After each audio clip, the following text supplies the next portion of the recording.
शुक्रवार को जेल मंत्री जय कुमार जैकी मथुरा आए। इस दौरान उन्होंने वृंदावन बिहारी जी के दर्शन भी किए। निजी यात्रा पर आए जेल मंत्री जय कुमार जैकी राधावेल स्थित चौधरी रणवीर सिंह कमांडो के आवास पर पहुंचे, जहां उनका स्वागत किया गया। इस दौरान रणवीर सिंह कमांडो, मनोज शर्मा और बॉबी भाई, निमाई पंडित, ब्रजेश ठाकुर आदि भी उपस्थित रहे, जिनके द्वारा जेल मंत्री का स्वागत किया गया। जेल मंत्री जय कुमार जैकी ने न्यू न्यूज से बातचीत में कहा कि वर्तमान में उत्तर प्रदेश सरकार ने जेलों में आधारभूत परिवर्तन किया है। जेलों की दशा सुधरी है और कैदी सुधार के लिए आवश्यक कदम उठाए गए हैं। पूर्ववर्ती सरकारों में जेलों की हालत बिगड़ी हुई थी। इस वक्त हमारे साथ मौजूद हैं उत्तर प्रदेश सरकार के जेल मंत्री जय कुमार जैकी साहब, जो कि आज ब्रज दर्शन पर आए हुए हैं और भगवान श्री कृष्ण की नगरी में धार्मिक स्थली में दर्शन किए हैं और कुछ समसामयिक हमारे सवाल भी हैं, तो हम बात करना चाहेंगे। सबसे पहले सर, मथुरा में आपका बहुत बहुत स्वागत ब्रज दर्शन पर, क्योंकि आप ऑफिशियली यात्रा न करके ब्रज दर्शन पर निकले हुए हैं। क्या कुछ कहेंगे आज के भ्रमण को लेकर और भगवान बिहारी जी के दर्शन आपने किए? नहीं, मैं आज 20 साल हो गए होंगे बिहारी जी के दर्शन करने। साल में लगभग 10-15 बार मैं आता हूँ। एवरेज मेरा महीने का रहता है। आज भी मैं दिल्ली आया था, दिल्ली में काम था, तो उसके कारण मुझे मिला, तो हम परिवार सहित आज दर्शन करने बिहारी जी के आए हुए हैं। क्योंकि जेल की व्यवस्थाओं का जिम्मा भी आप पर है प्रदेश की, क्या कुछ सरकार जेलों को बेहतर बनाने की क्या कुछ योजनाएं ला रही हैं? क्योंकि कैदियों की व्यवस्था को लेकर जेलों में सुधार के लिए क्या कुछ प्रयास सरकार कर रही है? देखिए, उत्तर प्रदेश के अंदर हम लोग 19 मार्च 2017 को जब आए थे, तब ओवर क्राउडेड की समस्या जेलों पर थी जी। और एक दूसरी चीज़ थी कि जेलों के अंदर से हमेशा इस बात को रहता था कि बड़े बड़े जो अपराधी हैं, जो बड़े बड़े माफिया हैं, वो जेलों से अपना आपराधिक षड्यंत्र चलाते थे। इसको लेकर के माननीय मुख्यमंत्री जी बड़ी गंभीरता के साथ जेल विभाग को देखा और समझा, और माननीय मुख्यमंत्री जी ने एक निर्णय लिया कि उत्तर प्रदेश में जितने भी अपराधी हैं इनकी जेलों का स्थानांतरण किया जाए। और हमने लगातार उत्तर प्रदेश के अंदर जो नामी ग्रामी अपराधी थे, जिनके कारण क्षेत्रों में दहशत रहती थी, उनको पश्चिम से पूरब, पूरब से पश्चिम, उत्तर से दक्षिण, जिनके उनका कार्यक्षेत्र था, आपराधिक कार्यक्षेत्र था, जहाँ के वो रहने वाले थे, हमने स्थानांतरण किया। उसके कारण अपराधियों का एक नेटवर्क टूटा और इसके बाद जेलों में जहाँ रही, हम लोगों ने सुधार के लिए, जांच के लिए, जैसे जेल में है तो हम लोगों ने स्कैनर लगाए, डीप मेटल डिटेक्टर लगाए। इसके अलावा हम लोग पूरे जेलों को कैमरों से लैस किया, कैमरे लगाए। अभी एक माननीय मुख्यमंत्री जी ने पिछले महीना ही एक वीडियो वॉल का उद्घाटन किया है, जिसमें उत्तर प्रदेश की अभी हमारी 62 जेलें हैं, जिन्हें हम अपने मुख्यालय में बैठ करके जेल की गतिविधियों को देख सकते हैं। उससे भी है लगातार है 4-6 महीना हो गया है, लगातार जेलों में सुधार हो रहा है। हमने भोजन की गुणवत्ता में सुधार करने के लिए हम लोगों ने सेमी मॉड्यूलर किचन बनाए, हम लोगों ने रोटी पकाने की मशीनें लगाई हैं, आटा गूंदने की मशीनें लगाई हैं। इसके अलावा जो सरकार की एक मूल मंशा थी कि उत्तर प्रदेश के जो अपराधी हैं इन्हें हम समाज की मुख्य धारा में कैसे लाएं, इसके लिए हमने कौशल विकास के ट्रेनिंग सेंटर भी जेलों में खोले हैं।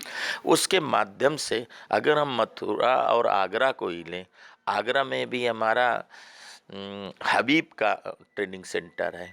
हबीब जैसा है जो बार्बर की दुकान होते हैं, उसके लिए हम लोगों ने हबीब से उसका उद्घाटन कराया था। ऐसे हमारे कंप्यूटर के तमाम कोर्सेज के लिए हैं। आपने कई बार देखा होगा किसी घटना को लेकर के कोई बड़ा हुनरमंद व्यक्ति भी अपने कानून के दायरे में आता है तो जेल चला जाता है।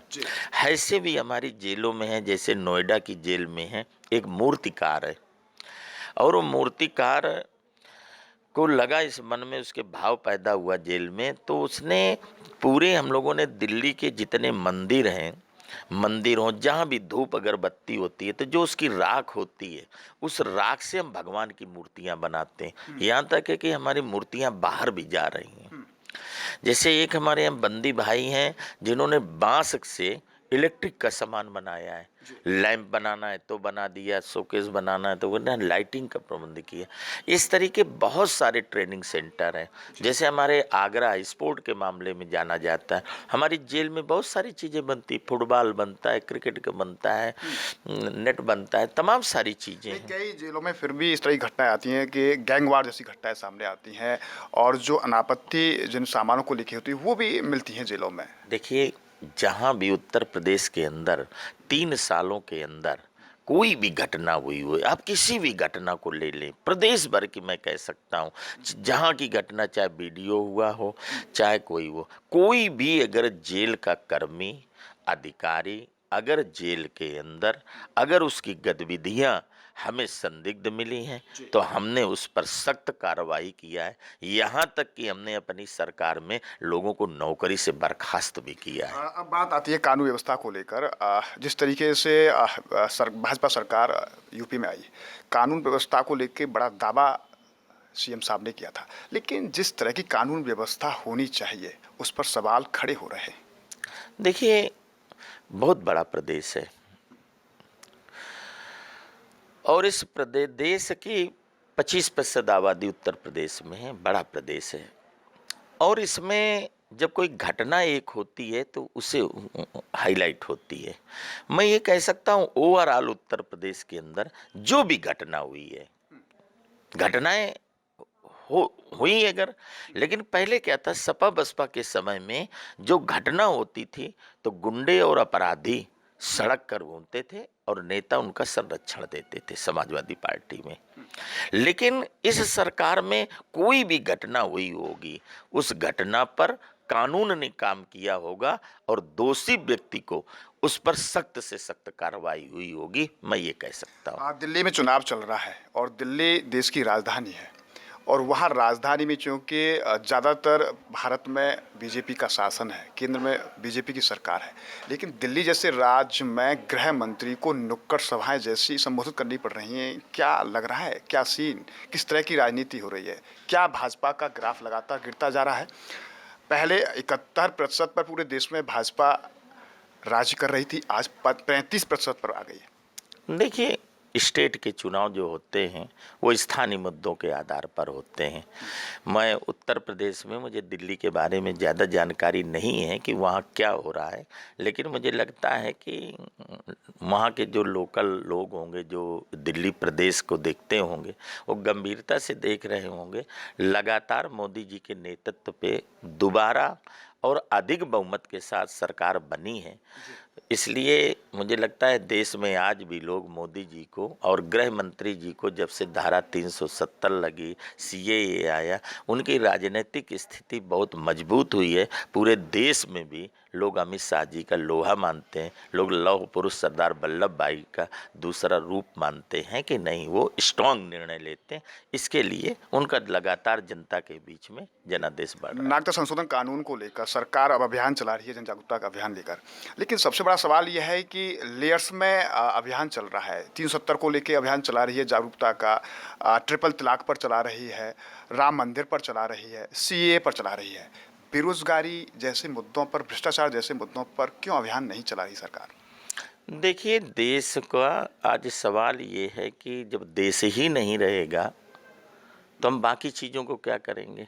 मुझे पूरा विश्वास है और इसके लिए देश के प्रधानमंत्री जी, देश के गृह मंत्री जी, केंद्र सरकार बड़ी गंभीर है और हमारी वित्त मंत्री जी सब चीज़ों को देख रही हैं और लगातार हम बूस्टअप कर रहे हैं। मुझे विश्वास है कि ये जब बजट आएगा तो मंदी से हमें उभरने का पूरा मौका मिलेगा, लेकिन देश की सीमाएं सुरक्षित रहें। देश के गंभीर मुद्दे थे आज़ादी के बाद, धारा 370 हो, चाहे सीए हो, चाहे राम मंदिर का हो, अदालत का निर्णय आया, देश ने स्वीकार किया है। तो इस कारण से मुझे लगता है जो मुद्दे हैं उसको आम जन को, देश को 125 करोड़ लोगों के आम जन तक इसे पहुंचना चाहिए, उसका महत्व समझना चाहिए। इस देश के लोग राष्ट्रीय भावनाओं से ओतप्रोत हों और राष्ट्रीयता के बारे में उनके मन में भाव हो। जब आदमी के, व्यक्ति के राष्ट्रीयता का भाव पैदा होता है तो सारी सरकारी संपत्तियां होती हैं उनको वो अपना समझता है। मैं एक उदाहरण आपको दे करके बताऊं, जैसे गांव में एक हैंडपंप लगा होता है, वो हैंडपंप 50,000 रुपए की लागत से लगता है, लेकिन अगर उसका वाशर खराब हो जाए तो लोग कहते हैं सरकारी हैंडपंप है, एमएलए एमपी गांव का प्रधान उसे ठीक कराए। लेकिन अगर अपनी कटिया थोड़ने वाली मशीन अगर जो 3,000 रुपए की आती है, या मैं लोगों से कहूँ कि वो साइकिल जो होती है उसको जितना साफ सुथरा रखते हैं कि बरसात में अगर गए पानी में तो उसका रिम को भी साफ करते हैं, उसको वो अपना समझते हैं कि ये मेरी साइकिल है। हैंडपंप को सरकारी समझते हैं। इसलिए मेरा है कि जिस दिन लोगों को राष्ट्रीयता की बात गंभीरता से आएगी तो देश को राष्ट्रीयता से देश का मान सम्मान बढ़ेगा। दुनिया में जितने देश प्रगति कर रहे हैं, जितने देशों में आप देखेंगे वहाँ का आम जन राष्ट्रीय भावना को ज़्यादा सर्वोपरि समझता है, अपनी निजी भावना को गौड़ कर देता है। सर, आप मॉरल ब्रीफ अच्छा करते हैं। अभी हाल ही में एक आपका बयान बड़ा चर्चा में आया, एक मॉरल ब्रीफ आप कर रहे थे कि नेताओं को पढ़ने लिखने की क्या ज़रूरत है, बड़ा चर्चा में रहा था आपका ये बयान। देखिए, हमारे पत्रकार साथी होते हैं और उन्हें भी कोई खबर बनानी होती है, तो उसके मेरे पूरे बयान को अगर आप देखेंगे तो उस बयान में मैंने बच्चों को ये समझाया था कि अगर आपको सिविल सर्विसेज करनी है, अगर आपको आईएएस पीसीएस डॉक्टर इंजीनियर बनना है तो उसके लिए आपको स्वयं मेहनत करनी होगी। हमारे संविधान में जैसे लीडर बनने के लिए हमारे संविधान में ऐसा कोई प्राविधान नहीं कि आप इतना पढ़े होंगे तो चुनाव लड़ सकते हैं। उसका काम चल सकता है, लेकिन आपका काम अगर आप कुछ भी बनना चाहते हैं उसके लिए आपको तैयारी बहुत गंभीरता से करनी होगी। मैंने उसमें बहुत डिटेल में लोगों को समझाया, लेकिन एक छोटी सी बात को जब आप उतना देखते हैं तो लगता है गलत है, लेकिन जब पूरा उसका ओवरऑल देखेंगे तो बहुत अच्छी बात थी। धन्यवाद। इसलिए हमारे साथ रहे जेल मंत्री जयकुमार जैकी साहब आज ब्रज भ्रमण पर आए और बातचीत में उन्होंने कहा कि जेलों में मूलभूत सुधार किए जा रहे हैं। जेल पहले जैसी जेल नहीं है। कानून व्यवस्था को लेकर भी उन्होंने कहा है कि पहले से सुधार किया है। समसामयिक मुद्दों पर भी बहुत अच्छी तरह से अपनी बात उन्होंने रखी। न्यूज़ पर्सन राजू सोलंकी के साथ गोविंद भारद्वाज।